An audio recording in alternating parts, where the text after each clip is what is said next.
ভাই বোনদের ধন্যবাদ, দোয়া ও ভালোবাসা যে আমাকে কমেন্ট করেন। অনেক অনেক দোয়া ও ভালোবাসা। হ্যাঁ এভরিওয়ান, আসসালামু আলাইকুম।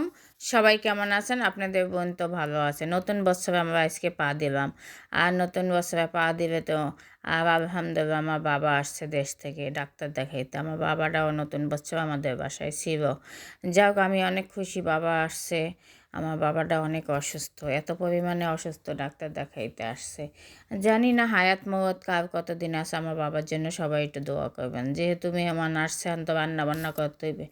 গ্যাস থাকে না, সকাল 7টা বাজেই চলে যায়। তাই রাইস কুকারে একটু পোলাও বসাই দিলাম। আর রাইস কুকারে আমি পোলাওটা কীভাবে রান্না করি সেটাই আজকে আপনাদের সাথে দেখাবো।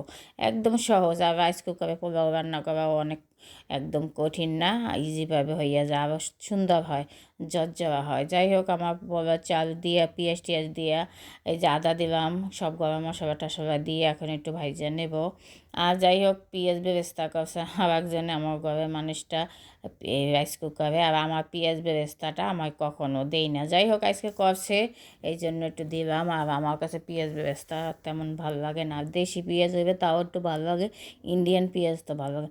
এই যে চালটা একটু ভালো মতন ভাইজা নিতে আসি, তারপর পরিমাণ মতন পানি দিয়ে বন্ধ করে দেবো। তারপর একদম 5 মিনিটের মধ্যেই হয়ে যাবে। আর এত সুন্দর পোলাওটা হয়, ঝরঝরা, খাইতে মন চায়। আর রাইস কুকারে কিন্তু পোলাওটা রান্না অনেক সহজ। যারা কম কম মেহমান আসবে 2-3 জন, এই রাইস কুকারে রাঁধতে পারবেন যাদের বাসায় গ্যাস নেই।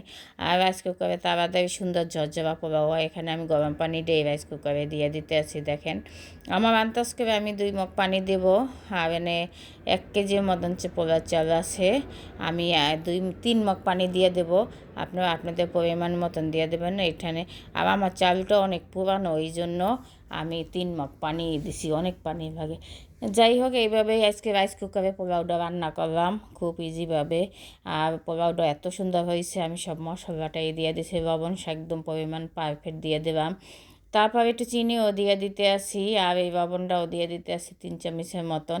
এখানে যেহেতু 1 কেজি চাল, চামচটাও ছোট, এই জন্য সবাই লবণটা কিন্তু পোলাওতে পারফেক্ট হইবে, খাইতে মজা হয়। আর একটু চিনি দিয়ে দিলাম, আমরা সবসময় পোলাওতে একটু চিনি দিই টেস্ট বাড়ানোর জন্য। আর আমি আদাটা একটু পরিমাণটা বেশি দিই, এই জন্য। এখন আমি এইটা ডাইকা দিয়ে দেবো, আর পরে হয়ে যাবে পোলাওটা। তারপর কি কি রান্না করছি, সব রান্না করতেও পারি না। এখানে সব কিছু রেডি করতে আছে, অল্প অর্ধেক রান্না করছি, অর্ধেক করতে পারি না, যেহেতু গ্যাস নাই, সময়ও নাই, এই জন্য। যাই হোক, মুরগি রোস্ট করছি, পাকিস্তানি মুরগি রোস্ট, বড় চিংড়ি মাছ ভুনা করছি, গরুর মাংস রান্না করছি, সবজি ছিল, সালাদ ছিল, সব দিতেও পারি না। আর পেঁপে কাটছিলাম, এটা দেশ থেকে নিয়ে আসছে সেই পেঁপেটা। পেঁপেটা প্রচুর মিষ্টি ছিল। যাই হোক, এইভাবে খাবার রেডি করছি, সব হয় না, তাড়াতাড়ি কী করবো। এখন রাইস কুকারে পোলাওটাও দেখবো কীভাবে হয়।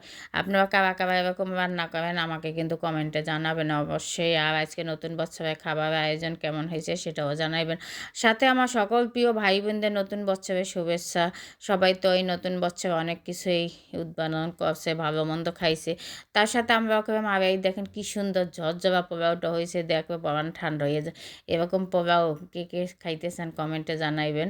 এই যে আমার বোনের মেয়ে দেশে থাকে, ও আসছে আমাদের বাসাও, কখনো ঢাকা আসে নাই। ওরা আগে ঢাকা ছিল, তারপর এখন দেশে বয়ে পড়াশোনা করে, দেশে থাকে। বাবা রোস্ট 2 পিস মুরগি দিচ্ছে, খাইতে পারে না, একদম খাবার কম খায় এখন। এই আগে খুব খাওয়া পছন্দ করতো, এখন একদম। জানি না, আল্লাহ তাদের সুস্থ সবল রাখুক। প্রতিটা বাবার প্রতি আমাকে দোয়া ও ভালোবাসা। সবাই একটু আমার বাবার জন্য দোয়া করবেন। আমার বাবার জন্য আমাদের অনেক কষ্ট লাগে।